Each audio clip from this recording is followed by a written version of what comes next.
John McCain doesn't want the kind of change that allows the government to reach even deeper into your paycheck and pick your pocket, your doctor, your child's school, or even the kind of car you drive, or tell you how much you have to inflate your tires.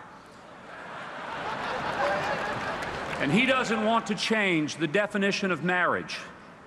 And unlike the Democratic ticket, Senator McCain and Governor Palin believe that every human life has intrinsic worth and value from the moment of conception.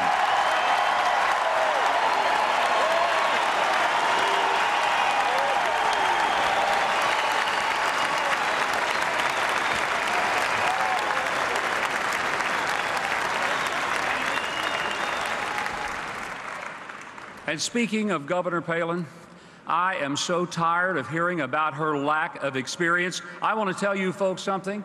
She got more votes running for mayor of Wasilla, Alaska than Joe Biden got running for president of the United States.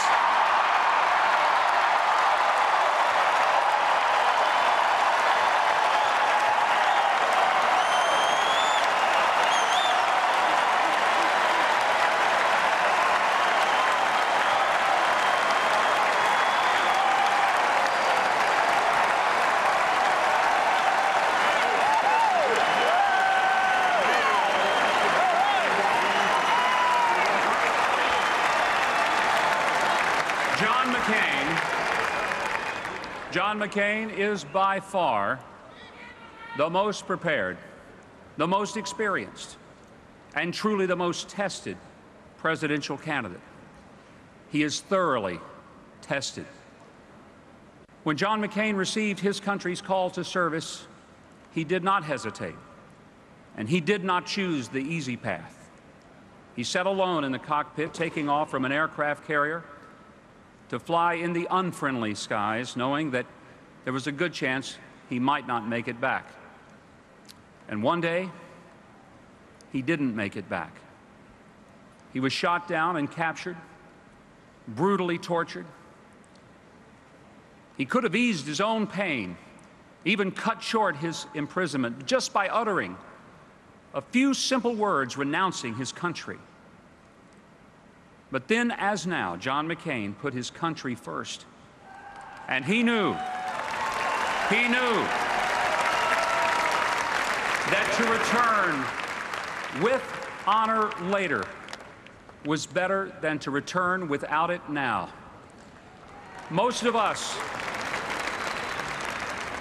can lift our arms high in the air so that we can signify when we want something.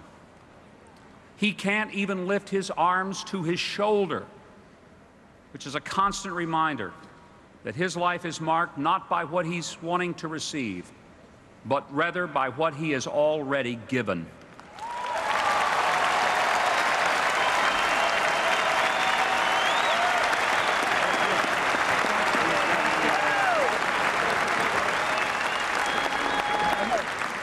Let me tell you about someone I know who understands this type of sacrifice.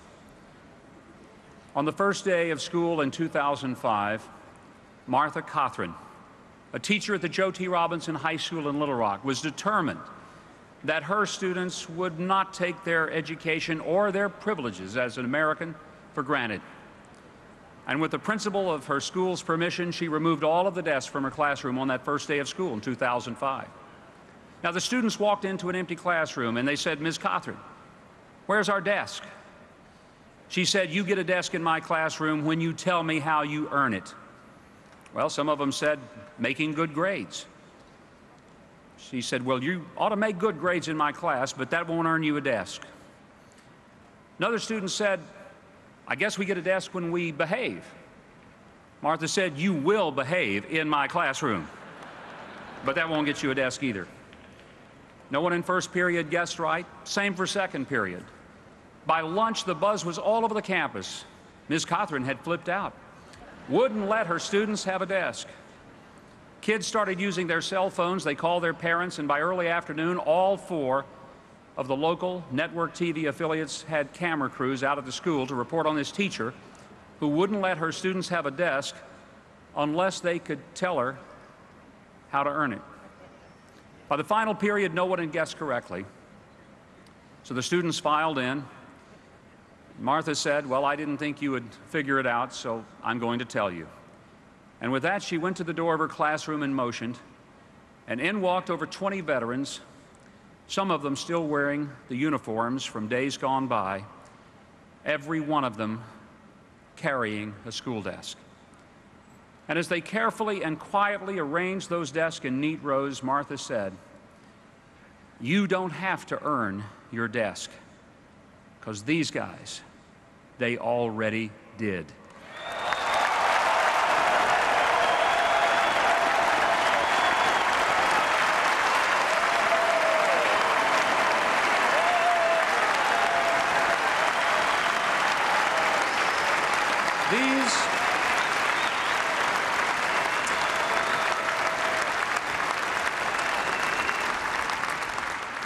These brave veterans had gone halfway around the world, giving up their education, interrupting their careers and families, so that we could have the freedom that we have. Martha told them, "No one charged you for your desk, but it wasn't really free. These guys bought it for you. And I hope you never, ever forget it." And I wish, ladies and gentlemen, I wish we would all remember that being American is not just about the freedom we have, it is about those who gave it to us. And let me remind you of something.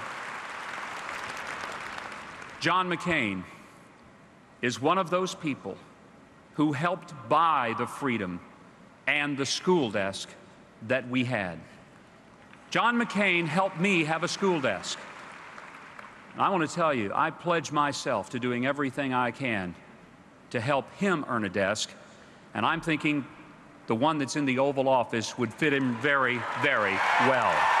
Thank you. God bless you, folks. Thank you.